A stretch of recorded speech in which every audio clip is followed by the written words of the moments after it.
Well, good morning, everybody, and thank you for joining us for the final Town Forest Recreation Planning webinar series, or final webinar in the Town Forest Recreation Planning webinar series.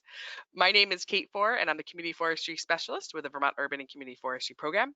Many of you have heard this before, but for those of you who are new to the webinar series or to our program, the Urban and Community Forestry Program is a collaboration between UVM Extension and Vermont Department of Forest, Parks, and Recreation. We provide technical, educational, and financial assistance to support communities in stewarding their tree and forest resources. You can learn more about our program and the work that we do at vtcommunityforestry.org. This webinar series has been a culminating part of our Town Forest Recreation Planning Initiative. The 3-year initiative worked with 10 towns in Vermont to create town forest recreation plans and created an online interactive toolkit that offers everything that a town or a community needs in order to develop a town forest recreation plan from start to finish. You can learn more about the toolkit at vtcommunityforestry.org/town forest toolkit. And if you were part of the first webinar, you probably learned all about that. A few logistics before we get going on the webinar today. As you may know, your microphones will be muted during the presentation, so there also is no video option for participants. However, we would love to hear from you, so please use the question box in the GoToWebinar side panel. Questions will be addressed at the end of the webinar this morning. The webinar will be recorded and will be available on our website, hopefully by the end of the day. My colleague with the Urban and Community Forestry Program, Gwen Kozlowski, will be sending out a link to those who have registered for the webinar, a link to the recording, I should say, for everybody who has registered. And at the end of today's webinar, there will be a pop-up survey. We'd love for you to take a few minutes to share feedback on the webinar, the series in general, or give us some suggestions on future topics so that we can align more educational opportunities in the future to help meet your needs. All right, on to today's webinar. Today's webinar is Mountain Biking 101. I am so pleased to be able to offer this webinar today and draw from the expertise and the experiences of our 2 presenters. The webinar will begin with a presentation by Mariah Keagy. Mariah is a trail designer and a planner, or trail designer and planner extraordinaire is what I like to call her. And I'll let her tell you more about herself. She wears many different hats and brings a lot of experience and expertise to the presentation and to the topic of mountain biking. Our second presenter today to share her experience in her community is Sara Galbraith. She will be, like I said, sharing the experiences in the community of Marshfield, building mountain bike trails in the Virginia Stranahan Town Forest. She also is a member of the Town Forest Stewardship Committee. And again, I'll let her introduce herself more when she takes the reins. Before I hand it over to our presenters, though, my colleague Gwen has a few polls to help us get a little sense of who's out there in the audience. So Gwen, I'll go ahead and turn it over to you. Great. I will launch our first poll. Do you currently help manage trails on public lands, which includes mountain biking trail users? Yes or no? We'll give this about 20 seconds or so to fill out the poll.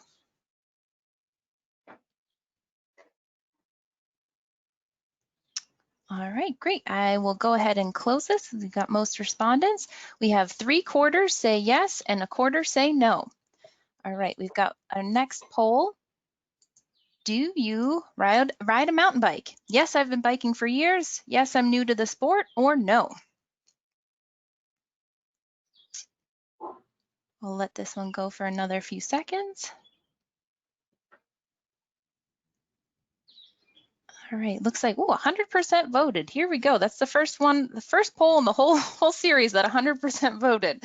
We've got 71% that say yes, 10% yes, 71% yes, I've been biking for years, 10% I'm new to the sport, and 20% say no. And then those are the last of the 2 polls. And then we were hoping to get a sense from you with what's one specific thing are you most interested in learning about in managing mountain bike trails? And if you could go ahead and use the question box to type in your answer, that might help us maybe address what you're looking for in this webinar. So again, that's what specific thing are you most interested in learning about managing mountain bike trails? And go ahead and use that question box. And Kate will read out our answers. But with that, we'll go ahead and turn it over to Mariah. Okay, great. So nice to be here with all of you today, though I can't see you, but I appreciate the invite. and I'm just gonna move on to my slides. So I'm gonna keep it pretty broad, as was sort of specified, and the idea of managing mountain bike trails is pretty large.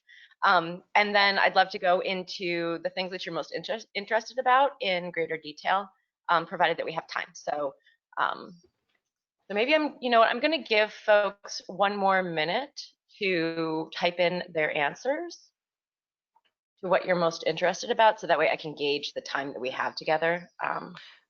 Great, Mariah. I could read off a couple of the entries that have come in already, if that would be Yeah, helpful. So we have from Alexis, building and maintaining new trails. From Cheryl, preventing impacts on plants and wildlife. Eric would like to know more about balancing uses between different groups, such as motorized uses like dirt bikes and ATVs. Okay. We have a few more that have come in. If you'd like me to keep reading. Yeah, let's do a couple more. Yep. Okay. So from Wendell, managing unauthorized trail building and use. We have if somebody's interested, let's see here, Brett is interested in navigating easements and restrictions. We have Andy, who's interested in Act 250, as well as Karen, who is interested in managing mountain biking within mixed use trail systems. So I think some more of that balancing question. Yeah, that seems to be an overarching theme for other people as well. So great. Thank you very much for those. I'll let you take it from here, Mariah. Okay, awesome. Thank you. Yeah, so some of these things we will have time to get to, and things that we don't have time to get to, I am more than happy to follow up with folks afterwards. And the resources that I have to share may help to answer some of the questions that we don't get to as well. But again, like I said, if we don't get to what you're most interested in, I'm happy to have a side conversation via email to support folks. So yeah, so I am a trail designer planner. I currently am partner in and work with Sinuosity. And so we are a trail planning, design, and construction firm. And I've been with Sinuosity for, I don't know, since 2016. And prior to that, I've been involved in professional trail construction, planning, et cetera, trail projects for about 2 decades, a little more. And the majority of that has been on hiking trails. And because you can think about sort of the history of trails in the last 20 years, and there hasn't been a whole lot of, the majority of it there haven't been as many opportunities for legal trail building until, the last 10 years or so. So in that, some of the other things that I do to support the trails community is I'm the vice co-chair for the Vermont Trails and Greenways Council. And we are here to support you in all sorts of other ways, including working with Act 250 stuff. And Sinuosity and myself are part of Professional Trail Builders Association. And I'm also on the board of directors for the Green Mountain Club and involved with VIMBA as well. Tom Stussy is the other vice co-chair for the Vermont Trails and Greenways Council. So just a little bit about me. And so, as I mentioned, the majority of the time that I've been professionally trail building, it's been on multi-use trails. And the majority of our projects are on multi-use trails with some mountain bike specific stuff. So they're just to sort of give you a background that, we're not, we work with balance all the time. And so here to help with that for sure. So there's that question of sort of why, or you may or may not have the question of why mountain bike trails on public land. And some things to consider are that the reasons to include and invite mountain bike trails on public lands could be really different depending on your community. It could be to support kids. Mountain biking is popular, and as we all know, we need to get kids in the woods. And so one way to instill a love for the outdoors. There are potential positive economic impacts through tourism. There is the fact that they're public lands and there are mountain bikers in your community. And so we sort of have, as public land managers, thinking about how we can provide for people in our community as we manage our public lands and all the other values that are included in that land management. Okay, so mountain bike trails 101. And it sounds like there's quite a few of you who are mountain bikers, but there's definitely some of you who aren't. And so I'm going to go through some of this stuff kind of quickly. But it's something that's different about mountain biking that's more similar to skiing, you could say, is it's about the trail. It's about the experience that you have on the trail, far less or far more so than actually about where you're going on the trail a lot of the time. And so it's something to think about when thinking about how to design for, plan, and invite mountain bikers and what they're looking for. For instance, a place that has been previously logged might not be somebody's favorite place for a hiking trail, but it's not so bad for a mountain bike trail if you take all the other things into consideration, such as drainage, etc. And I'm pulling some resources from this awesome tool.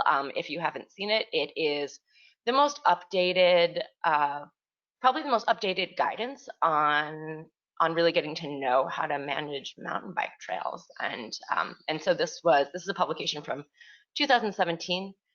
And it's a partnership through International Mountain Bike Association and the Bureau for Public Land Management. So definitely check this out. It is available free online to download.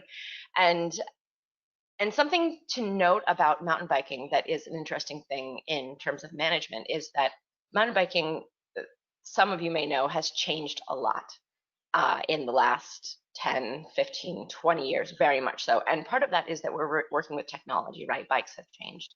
As bikes have changed, the sport's changed. And so really being up to date on who mountain bikers are is a really important thing. And so so previous to this, lots of people refer to IMBA's guide to trail solutions, and it's a great start, but that was published in 2004, I think, maybe 2006.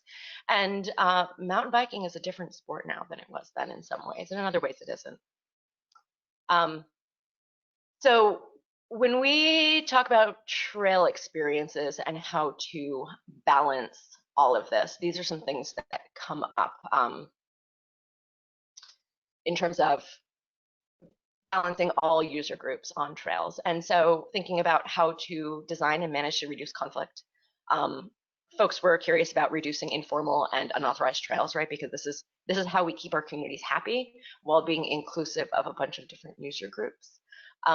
And then, of course, first and foremost, if we're managing public lands, we really need to be mindful of our management objectives.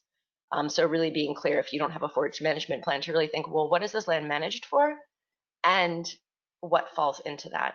And then in order to make all of this really, really inclusive of providing for recreation for your community is really engaging all the stakeholders in the planning process and whatnot.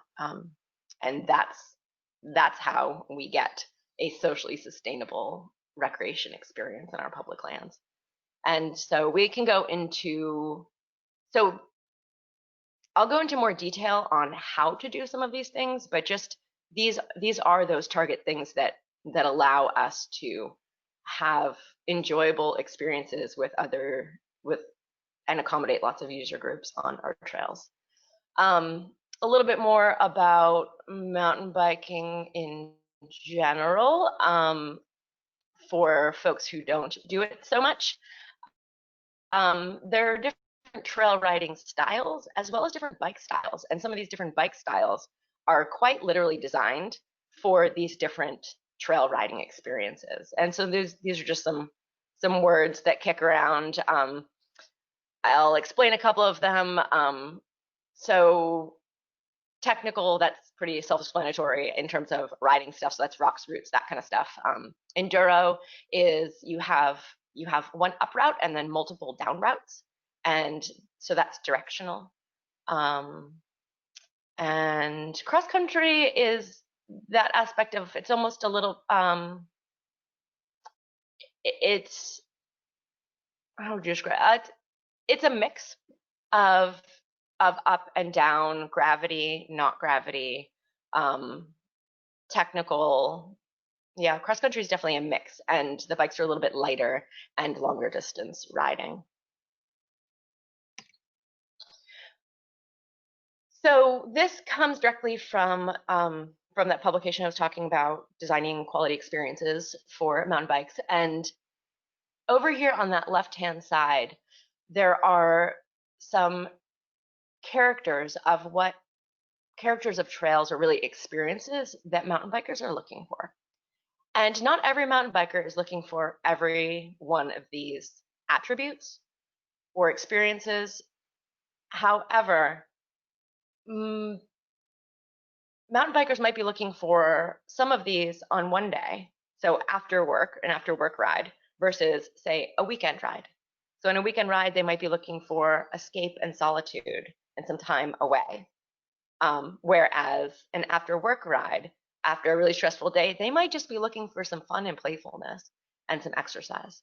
And so thinking about sort of that range of interests that people have when they get on mountain biking, what kind of experience they're really looking to have. And then you can see on the right-hand side, I'm not going to go through all of this, but this is in that really awesome publication that I was talking about that, that you all have access to download if you are interested.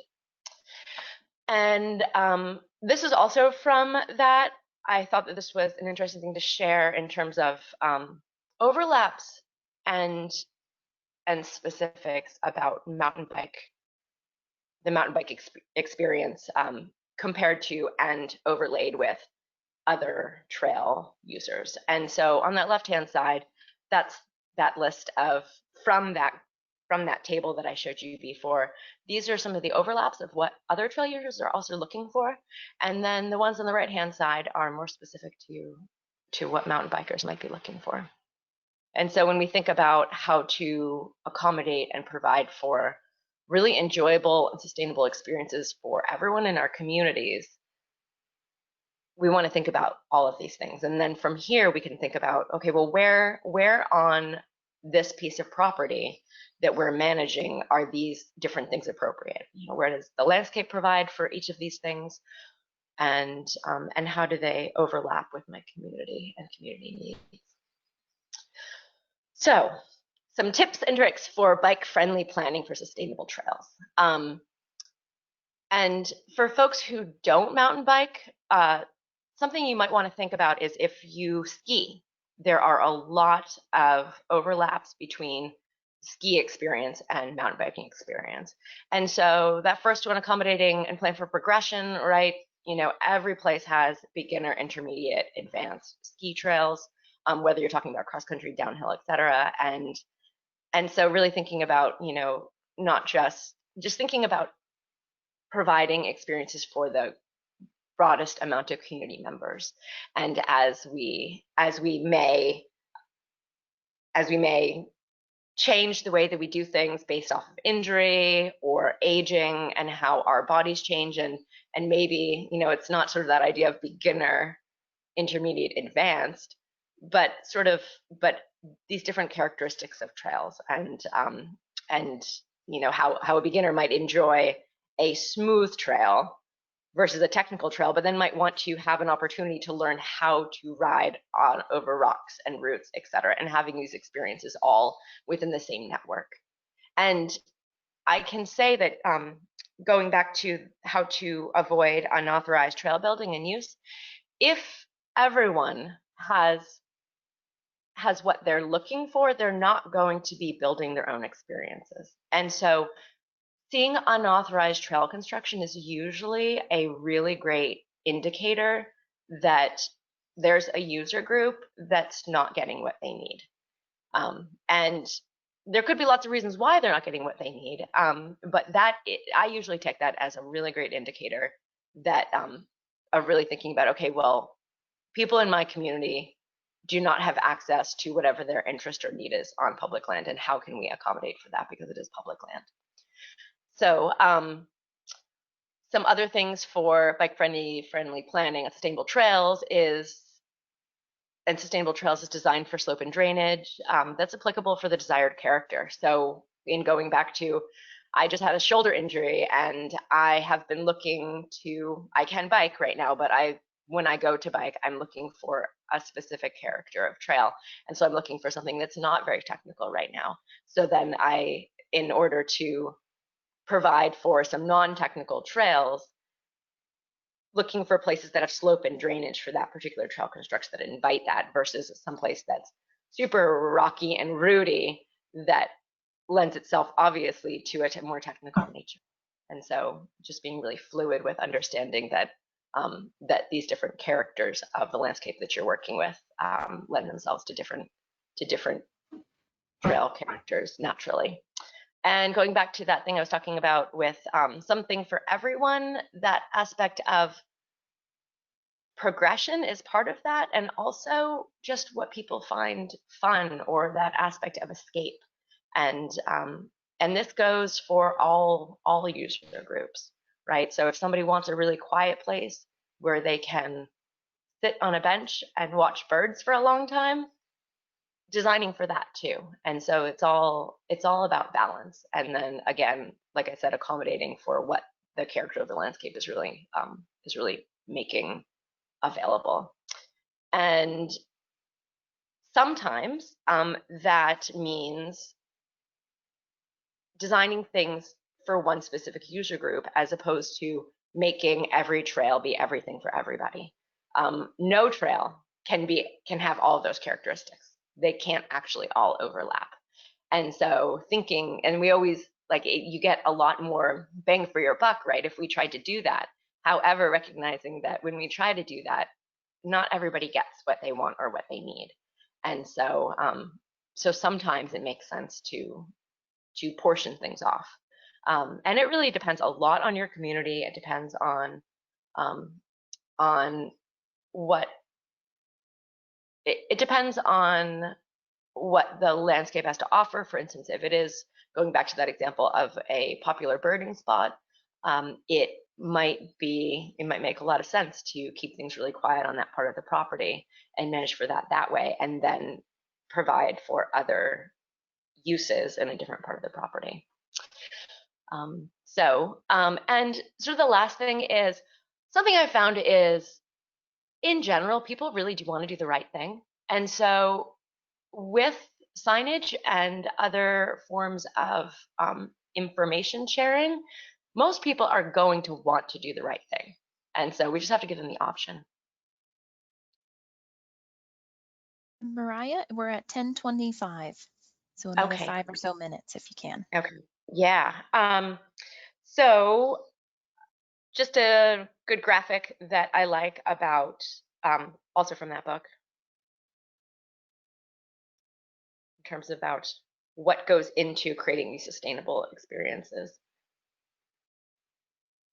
And some tips for sustainable bike-friendly features on public lands. One really important thing is designing and constructing it right to start. If going back and redoing something that wasn't designed for the proper use ends up contributing to degradation of the ecosystems on the side of the trail, right? The whole point in managing public lands is for trails is to allow people to enjoy what's next to the trail while they're on the trail. And that's something that mountain biking also has that attribute, while mountain bikers are also looking for trails that give them a physical or mental, emotional experience. So something to consider in terms of managing for all groups, but really doing it right to start and planning for the future saves a lot. Some specifics are, there's an idea in terms of professional trail building, and we'll say updated ways that people manage trails where modern drainage doesn't include water bars. So folks, this is just a real technical thing, but there are many other drainage features. And if anybody wants to follow up on this, or you can look things up online that don't include putting a rock or log support and constructing a full water bar. And then part of that is also knowing those features. So some of them are drainage features, and they might be features that provide drainage, and they also provide a certain experience on the trail. And I have a slide after this that points those out. So some names of those things are berms, rollers, and then this last one is really, really, really key for conflict management. Sightlines are the cleared areas, and so it's basically how much clearing you have in order to see what is approaching, or what you are approaching. And so nobody likes to be snuck up on, and oftentimes in terms of conflict management with bikes, horses, pedestrians, there's that aspect of if people are moving at different paces, really giving them the space to decide about the interaction that's about to happen and making everyone feel comfortable in sharing the trail. So that's a maintenance thing, but it's also a design aspect. This is that slide that I was referring to. So it's just an example of a few different features in a certain type of trail. You can see that there are mini berms in here and this thing called a table, and that drawing shows how that dirt has been shaped in order to provide those features. And these features are attributes that you would say accommodate for play if you're looking to provide that in some mountain bike trail experiences. And this is a list of general resources for folks, and resources that I've found to be really helpful. That first one is what I was referring to, and I'm happy to share this via email if folks are interested in more. On the bottom, there are organizations that have lots of information that can also support you. American Trails has a huge database of resources. If you're interested in resources on impacts, there's been a lot of studies on impacts. I'm happy to have a sideline conversation about that. But there is a lot of really great data that supports people understanding more about impacts of different user groups. And lastly, here is my contact info.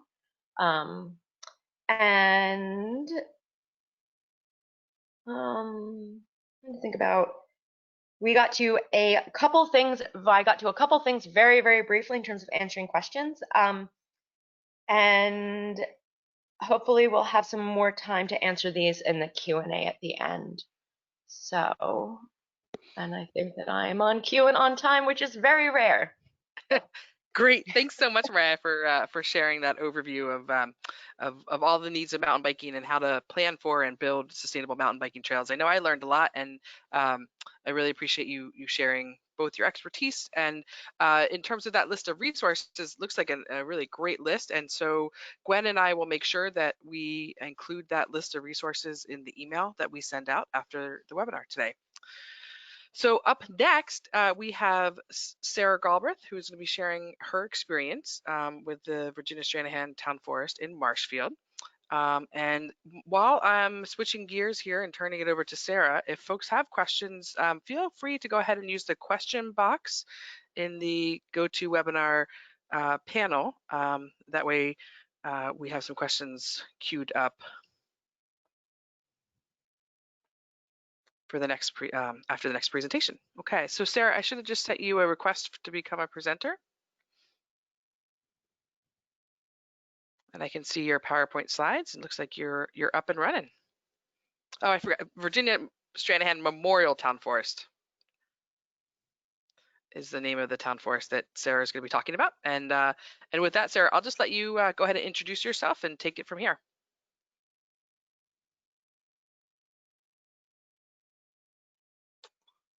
Oh, Mariah or Sara, I think you're muted. Yes, I'm just trying to figure out here. Hold on 2 seconds. Yep. I apologize for that, Sara. I think, yeah, that's okay. I was almost going to write us time that said muted. I apologize for that. That was my fault. I had muted you a while back. So I'll let you take it from here. Thank you. Okay, thanks. Yes. So as Kate said, I'll be talking about the Virginia Stranahan Memorial Town Forest in Marshfield. Why won't that work? There we go. So here is my contact information, and I'll just share a little bit about who I am. As I said, Sara Galbraith is the name. And I am president. We're a pretty loosely formed group, but I do operate as kind of the leader of a chapter of the Vermont Mountain Bike Association called Riders in Plainfield and Marshfield. We have about 30 volunteers who have given hundreds of hours to building hand-built single-track trails on private land and public land at the school, in our town forest, and we have a private trail network of about 10 miles and growing, probably towards 15 by the end of the summer, across about 10 private landowners. Our group's mentality is very much local trails built by local people. Our community is not terribly interested in drawing in tourists, so we're really focused on just providing some fun trails in the backyard for the people in town who want to ride. I'm also an appointed member of the Stranahan Town Committee. I've been in that role for between 2 and 3 years. And I have a background in forest ecology and have been a lifelong recreator, been mountain biking since I was 8, and also backpacking, hiking, trail running, backcountry skiing, cross-country skiing, all kinds of things. And do feel free to reach out at any time. I would love to connect with other people in similar situations to mine that are maybe looking for guidance or maybe want to skip some of the bumps in the road that I've hit along the way of getting trails into the town forest. Happy to help anytime. So really quick overview of our town forest. It's about 600 acres. It's a good sized chunk of property. It was created in 2009. It was a gift of private land to the town, and the Vermont Land Trust helped us organize the purchase of that property.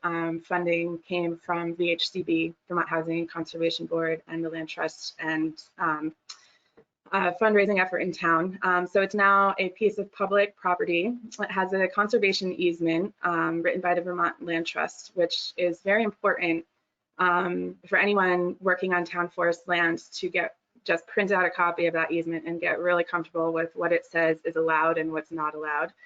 And what the priorities are. Our easement is very clear that the goals of our town forest are conservation, recreation, forest management, and agricultural uses in no particular order, and that's been a really important thing for us to get clear on. We have 7 miles of trails, mostly for foot traffic.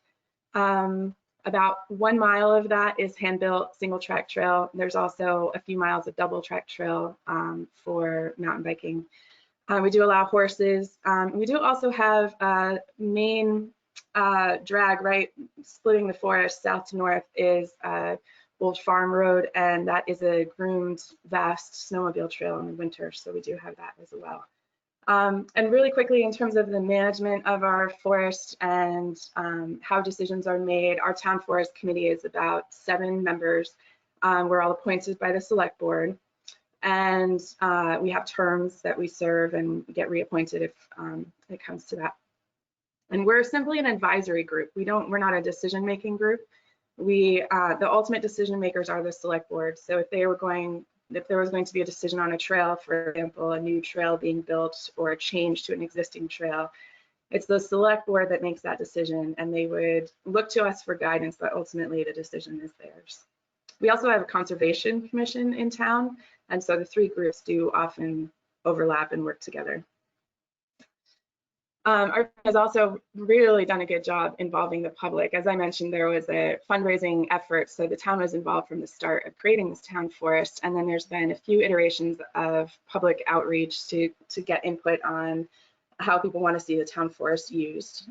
We also received a recreation planning grant from Urban and Community Forestry Program in 2018, and that was a long process of collecting public input on the priorities for our town forest, and then from there creating a set of strategies and recommendations for moving forward.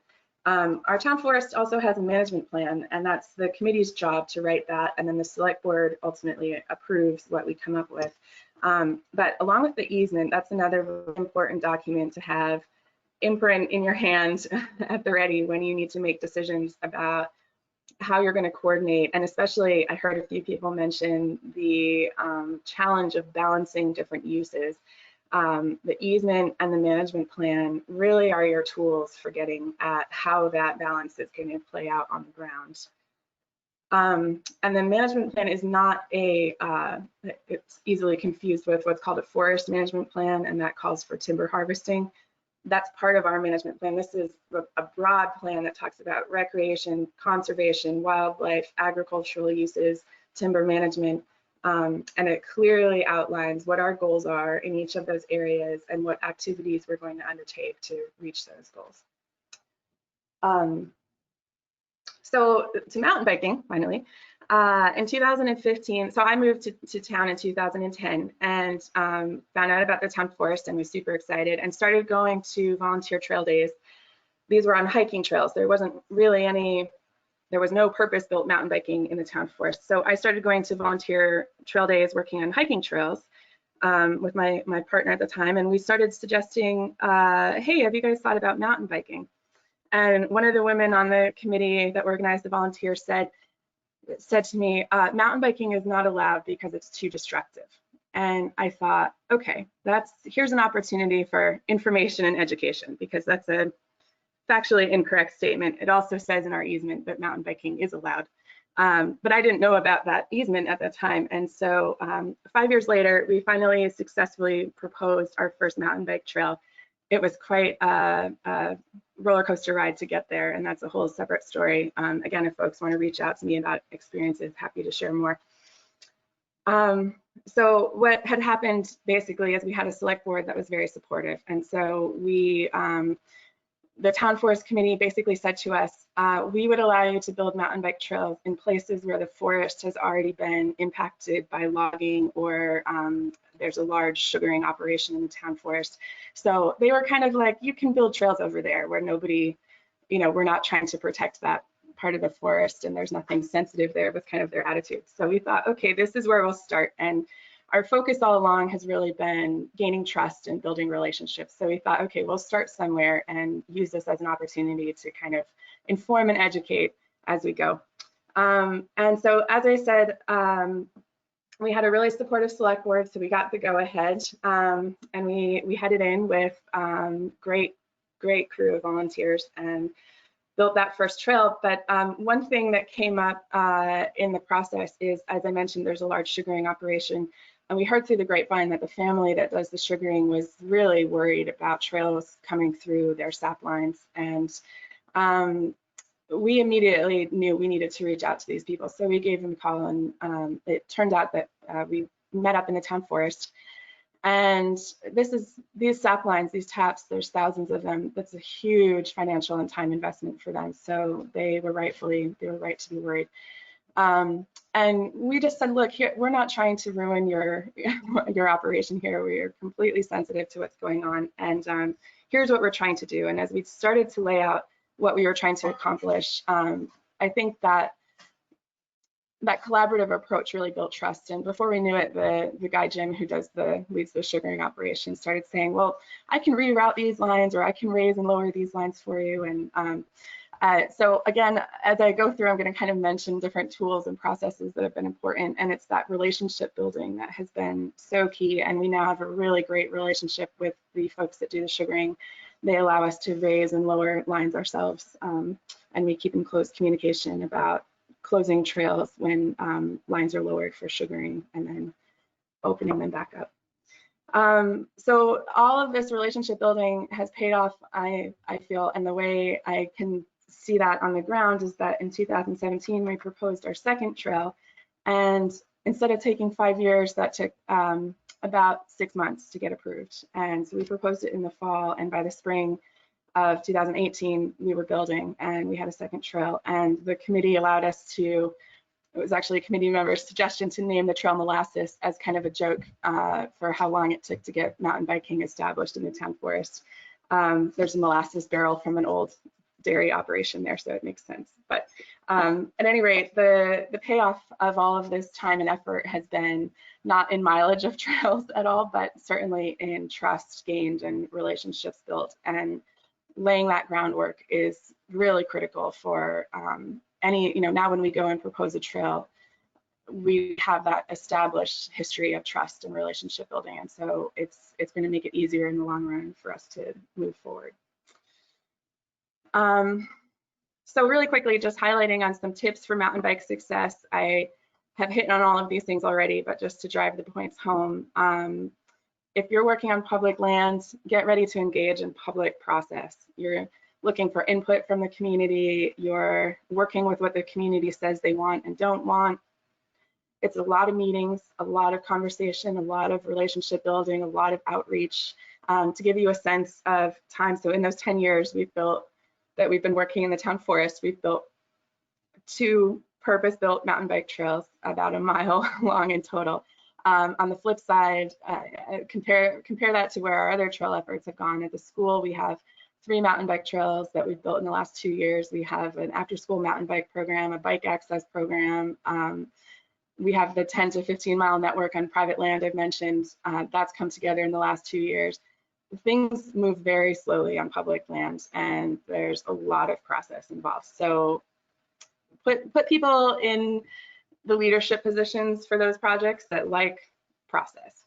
Another tip for success is with your and experienced trail planners and builders. That can be a VIMBA chapter if you have one nearby.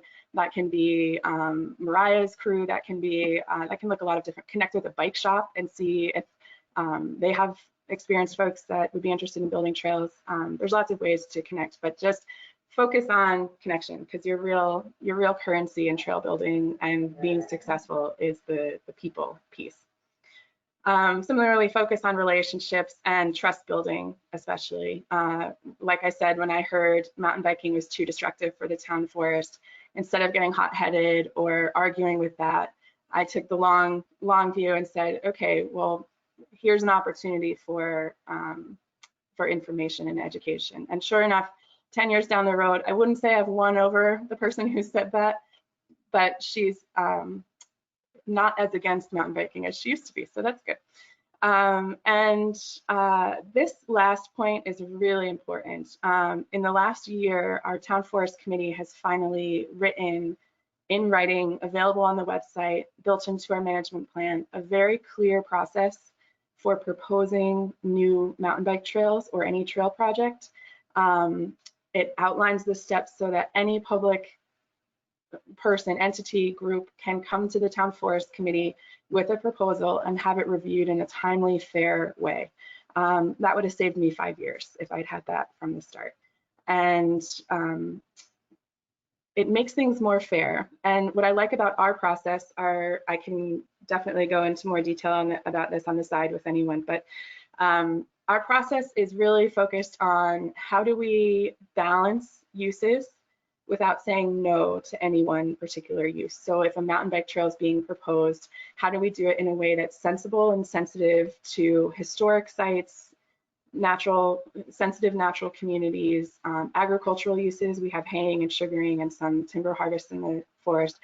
How do we do it in a way that's sensitive and collaborative, rather than just outright saying, no, you can't have a mountain bike trail there because there's a vernal pool or because there's a historic site. Instead, it's saying, how can we build a trail in this area that doesn't impact those things? And happy to talk more about what that process is.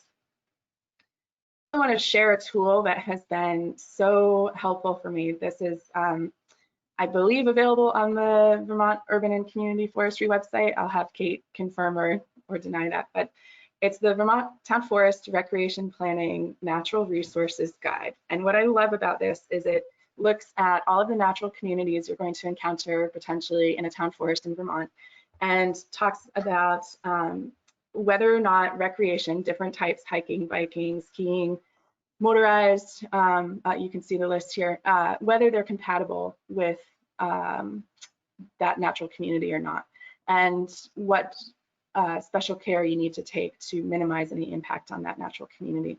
And again, this backs you out of the argument of, is mountain biking too destructive? Is it going to negatively impact our environment? It backs you out of that argument and puts you in the space of, how can we bring mountain biking into our forest in a way that's smart, sustainable, responsible, and allows you to better achieve that balance we're all looking for between conservation and recreation and all the many things we're trying to do in our town forests. So with that, here's my contact info again. Really, please do reach out if you're a mountain biker, not a mountain biker, committee member, not a committee member. If you have any questions, I'd be more than happy to help. Excellent. Thank you so much, Sarah. And I can confirm that the natural resource guidelines document is a part of the Town Forest Recreation Planning Toolkit, and I have included a link to that in the chat box. It lives in the natural resource pod if you find yourself in the toolkit after the call today. Well, thank you so much again for sharing all the wonderful work that you folks in Marshfield have been doing. It's clear that you've gained a lot of insight into the process, and I've always thought that the Marshfield story is really powerful. So let's see here. We do have a few questions already in the question box, and then just before I jump into those, I'd like to remind folks again, please, we have a few minutes left on the webinar this morning. Please take the time to ask questions, share thoughts. You know, we have both Mariah and Sara available until 11 o'clock to answer all of your questions. So the first question we have from Cindy is about balancing conservation and mountain biking. She's wondering, you know, have you has anybody pushed for limiting mountain biking, and do you have any separate mountain biking trails in your community? And I'll let Sara take the lead on this one, and then Mariah, if you could share some of your thoughts as well, that'd be great. That specific topic has been hours of conversation for our committee and our town. That's a huge topic. Where we've landed in our town forest is there are places in the town forest that recreation is just simply not allowed of any kind. And then there are places in the town forest where biking is not allowed and horses are not allowed from the perspective that it's too impactful to the environment. One of the strategies that came out of our recreation planning was to do a trails assessment. And the way I look at that is a really powerful process and tool to step back and take a big picture look at your town forest and talk exactly about that. Where are we going to have trails? Where are we not going to have trails? What user groups are we trying to accommodate? How do we provide the experience that they're looking to have? And it's interesting that we're going into that after already having 7 miles of trails. I wish we had done that from the start, but that I think is a really powerful tool. Your management plan and your conservation easement are going to help if you have those two tools as well. And there was a question about, I forget, there was a second part of the question about trails. Yeah, I mean, I think the second part of the question is having, you know, separate mountain biking only trails. Is that a strategy? There's many trails in the town forest that are hiking. 4 miles of trails are hiking only. 2 miles of trails are double track road that allows horses, bikes, and walking. And then about 1 mile trail is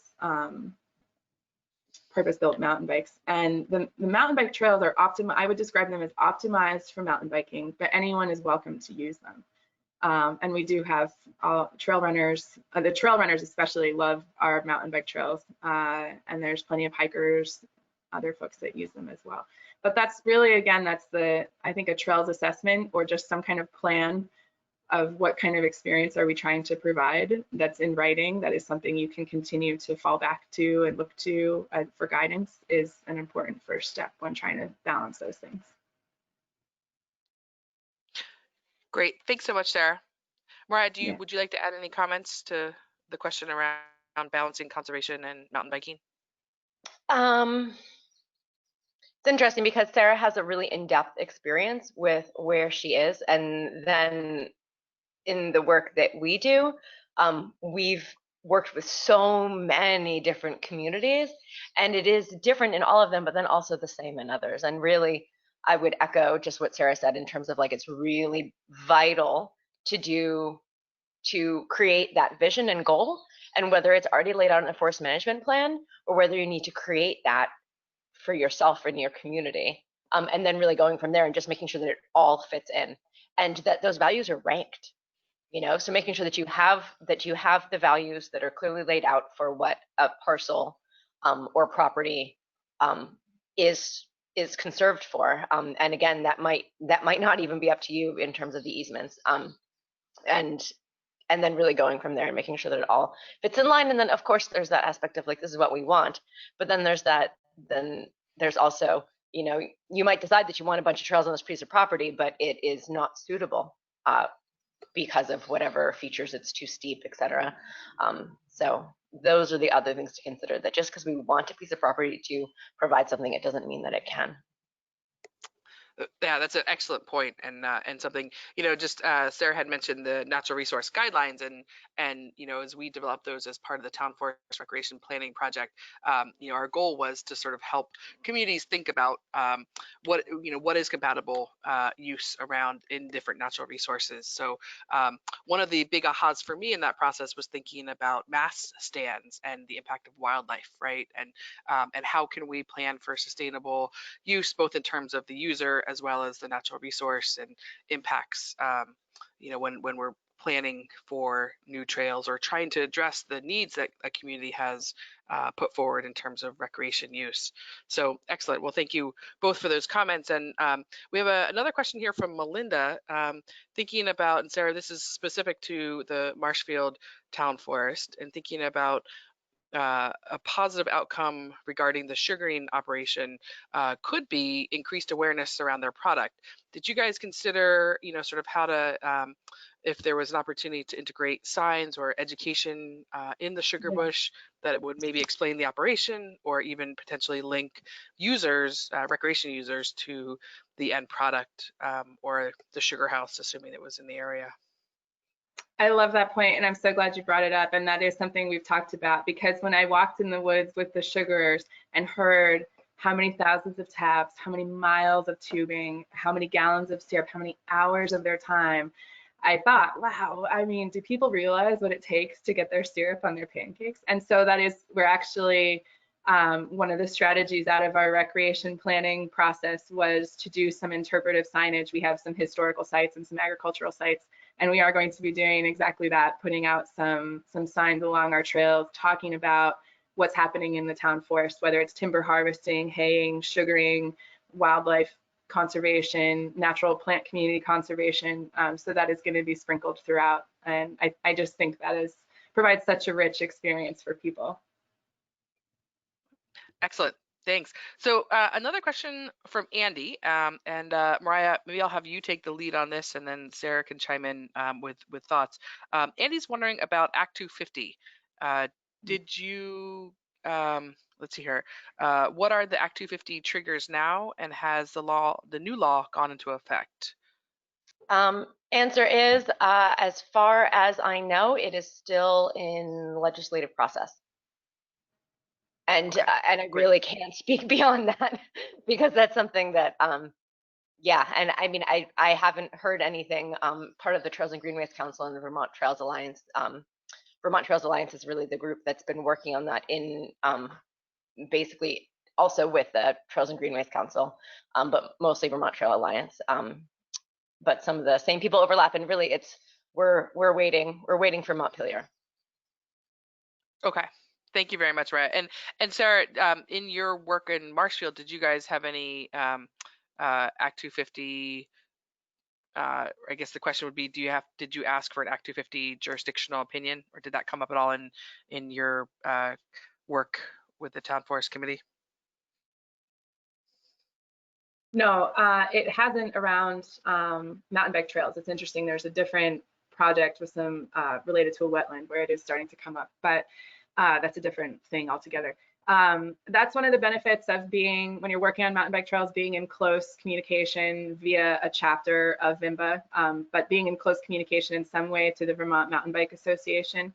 because Tom Stussy, who's the executive director there, is my go-to. And I understand there's a big conversation happening and things are likely to change, but what he had told us is that essentially that review process isn't triggered until you have 10 miles of single track, which we're well below even the whole mileage of trails in our town forest. So I've always understood that it's not, we don't trigger that review at this stage. So I wouldn't hold on to that, and it doesn't actually apply currently. It has to do with the Vermont trail system, which I definitely advise people to look into. Yeah, because that changes the trigger. And again, this could be changing every day, or any day. So it's sort of a bigger conversation that makes more sense if people want to follow up specifically with the Trails and Greenways Council. Hopefully in the next week or so, we're going to know a lot more, as well as have more information on the Vermont trail system that will be up on our website. So Trails and Greenways Council is the way to be most up to date on that. And we're literally in the process of fleshing out that page on the website that will provide the information as we have it. Awesome. Thank you very much, Mariah. And I will make sure that we include a link in the email that goes out with the recording today for people to tune into the Trails and Greenways Council website. Awesome. Great. And one last question here from Rachel. Wondering, let's see here. She says, we have a small trail in one of our forests. The trail is not designed for bikes, but there are a few people who mountain bike there regularly. One of which is a member of the Select Board and Conservation Commission and is a vital connection to the recreation program.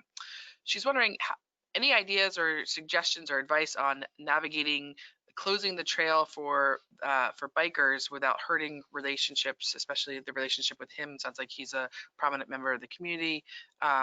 And so, she says it's a big question and is curious for either of you to kind of share any of your insights. I'll start, and Sara, feel free to chime in. The first thing I'd be curious about is, like, I always like to look at the big picture and say, okay, so, the first question is, well, why? Why close it for mountain biking? And then there's that, and if there's a very good reason, then why would that person be mountain biking if there's other opportunities for mountain biking? So I always like to think about things regionally also, because sometimes we can get really focused on one parcel, right? So we have this town forest and don't think about the greater picture of where what we manage on that town forest fits into a whole recreational landscape. And so, Sara and her crew did a really good job at that, of saying, okay, well, where else, what does the recreational landscape of our town look like, and how does the town forest fit into that, as opposed to how can we put all of our recreation on the town forest? And so I would also urge that person to say, okay, so first off, there is a great possibility that if I always try to, if you take something away on one side, give to that same group on another side. So every plan that we have, if we close a trail for one user group, we open a different trail specifically for that user group someplace else. And so I think inclusion is a really important sort of general model to think about when approaching all of this. So for instance, like a symbol on a sign that says like no mountain bikes or like no skiers or whatever, as opposed to inviting the user groups that you are wanting on that trail. So just really sort of, there's some mindset stuff that helps to avoid really divides and takes some of that emotional impacts out of just the way we approach things. And then there's the dynamic of looking at the broad scale and saying, okay, well, does this person have another place to mountain bike? If I think that this is not the best place for mountain bikes to be, and well, maybe we don't, maybe we really need more. Or thinking about proximity to where people live, and that's really huge, and for people to be able to recreate where they live and say, yeah, there's bike trails, but they're like 10 miles away, as opposed to like, well, yeah, we all want to, like, I think it was Howard Dean had this whole idea of having trails within a certain miles away from everybody's home in Vermont, and just something that really inspires me, recreation close to home. So maybe that's why they're choosing that trail, and how do we figure that out? Yeah, I thank you, would Mariah. really quickly, I know we're at 11, but really quickly, I would just add to keep a mindset of inclusivity. I totally echo what Mariah said. And again, I think why would you close it is the really important question. Is it an environmental concern? Is it a shared use concern?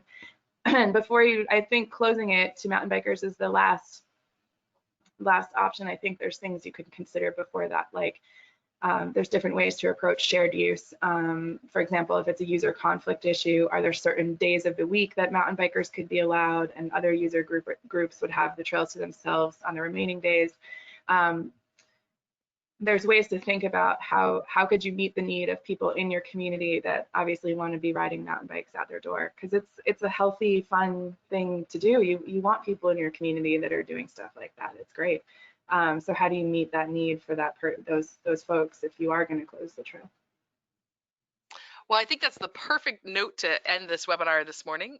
So thank you so much to both Mariah and Sara for taking the time to join us today and sharing both your expertise and all of your experiences.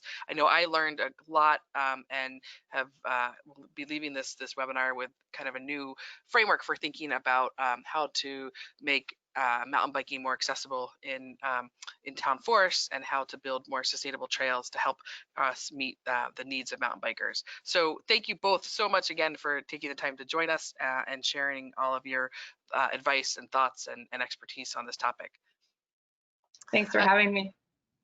Great. Yeah, I also Perfect. Thank you, guys. And I just want to thank all the attendees who have been joining us for the webinar and remind you that if you missed any of the 5 webinars in the Town Forest Recreation Planning webinar series, you can access both the recorded webinars as well as the Town Forest Recreation Planning Toolkit, which has been mentioned a couple of times today on our website, and that is vtcommunityforestry.org. And so with that, thank you again, everybody, for your participation today, for all the great questions, and Mariah and Sara, especially for sharing all the great content. And I hope everybody has a great day. Thank you so much, everybody. Take care. Thank you. Bye. Thanks all.